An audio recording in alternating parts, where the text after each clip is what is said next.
Hello दोस्तों, आप कैसे हैं। My name is Sarfaraz Ahmed और आज मैं आपको बताने जा रहा हूं हैलोवीन के बारे में। तो हैलोवीन ईसाइयों का एक त्यौहार है जिसे ज़्यादातर अमेरिका, इंग्लैंड और यूरोपीय देशों के लोग मनाते हैं। इसकी शुरुआत आयरलैंड और स्कॉटलैंड से हुई थी। ईसाइयों के इसके अलावा कई त्यौहार होते हैं जैसे क्रिसमस, गुड फ्राइडे, ईस्टर, और इन्हीं त्योहारों में ये त्यौहार भी चुनिंदा देशों में मशहूर है, लेकिन अब विश्व भर में प्रचलित होता जा रहा है। हैलोवीन को और भी कई नामों से जाना जाता है जैसे Hallows Evening, All Halloween, All Hallows Eve और ऑल सेंट्स ईव भी कहते हैं। यह दिन सेल्टिक कैलेंडर का आखिरी दिन होता है, इसलिए यह दिन सेल्टिक लोगों के लिए नए साल के रूप में मनाया जाता है। सेल्टिक लोग एक मूर्ति पूजक ईसाई हैं जो कि पहले यूरोप में ही रहते थे, लेकिन अब समय के साथ आज आयरलैंड, स्कॉटलैंड, वेल्स, ब्रिटेन ऐसे तमाम जगहों में रहने के लिए जाने जाते हैं। हैलोवीन हर साल अक्टूबर महीने के आखिरी दिन यानी 31 अक्टूबर को मनाया जाता है। अब दोस्तों, मैं आपको बताने जा रहा हूं कि हैलोवीन की शुरुआत कैसे हुई। तो आज से करीब 2000 साल पहले एक फेमस रिलीजियस फेस्टिवल जिसका नाम था ऑल सेंट्स डे, जो कि पूरे उत्तरी यूरोप के देशों में 1 नवंबर को मनाया जाता था। लेकिन कुछ और सूत्रों के अनुसार हैलोवीन का इतिहास प्राचीन सेल्टिक त्यौहार जिसे सैमहैन कहा जाता है।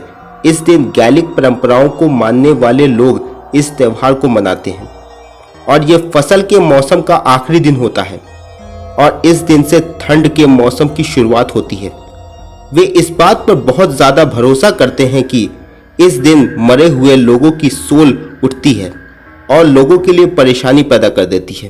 तो उन सोल में से जो बुरे सोल हैं उनको डराकर भगाने के लिए छोटे बच्चे यहाँ तक कि बड़े लोग भी राक्षस के कपड़े पहनते हैं। इस दिन को ऑल सेंट्स डे भी कहा जाता है, जो कि 1 नवंबर को मनाया जाता था, जो कि मूर्ति पूजकों के परिवर्तन के लिए ईसाइयों द्वारा मनाया जाता था। ऑल सेंट्स डे से पहले ऑल हैलोस ईव की शाम होती है, जो कि अब हैलोवीन ईव के नाम से जाना जाता है। इस त्यौहार में मूर्ति की पूजा की जाती थी, लेकिन कुछ पोप्स ने इसे दूसरी ईसाई धर्म के साथ मिलाने की कोशिश की और नतीजा ये निकला कि ऑल सेंट्स डे और हैलोवीन को एक ही दिन यानी 31 अक्टूबर को मनाया जाने लगा। इस दिन बच्चे डरावने कपड़े पहनकर और हाथ में पंपकिन की टोकरी लेकर जाते हैं और घर के मालिक से पूछते हैं कि ट्रिक और ट्रीट। तो घर पर जो भी होता है वो कहता है ट्रीट और बच्चों को ढेर सारी कैंडीज देते हैं। बच्चों को इसमें बहुत मजा आता है। बच्चे इस दिन कई तरह के डरावने कपड़े पहनते हैं जैसे grim reaper, monster, mummy, vampire, werewolf, witch आदि कई तरह के डरावने कपड़े पहनते हैं। इसके अलावा लोग पंपकिन में आंख, नाक और मुंह की नक्काशी करते हैं, फिर उसके अंदर मोमबत्ती रखते हैं और उसे घर के बाहर और अंदर लटका देते हैं, जो कि देखने में बहुत डरावना लगता है। इस दिन बहुत से खेल भी खेले जाते हैं, जिसमें से सबसे ज्यादा खेले जाने वाला खेल है डंकिंग और एप्पल बॉबिंग, जिसमें एक टब में भरे पानी में तैरते सेब को प्रतिभागियों द्वारा अपने दांतों से, जी हाँ, बिना हाथ लगाए निकालना होता है। और बात करें इस दिन पर खास खाने में क्या बनता है, तो मैं बता दूं कि अलग अलग व्यंजन अलग अलग जगहों पर बनते हैं, जैसे बर्न ब्रैक आयरलैंड में, मंकी नट्स स्कॉटलैंड में और कैंडी कॉर्न नॉर्थ अमेरिका में होता है।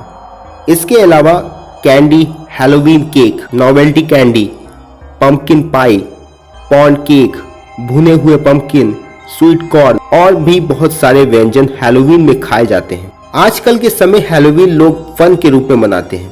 पहले के समय इस दिन मरे हुए लोगों की मूर्तियों की पूजा की जाती थी, लेकिन आज के समय में लोग बहुत से खेल खेलकर मस्ती से ये त्यौहार को मनाते हैं। तो दोस्तों, ये थी हैलोवीन के बारे में पूरी जानकारी और आखिर में मैं आप सभी से कहना चाहूंगा हैप्पी हैलोवीन। मैं हूं आपका दोस्त Sarfaraz Ahmad. See you in the next episode on Fun school.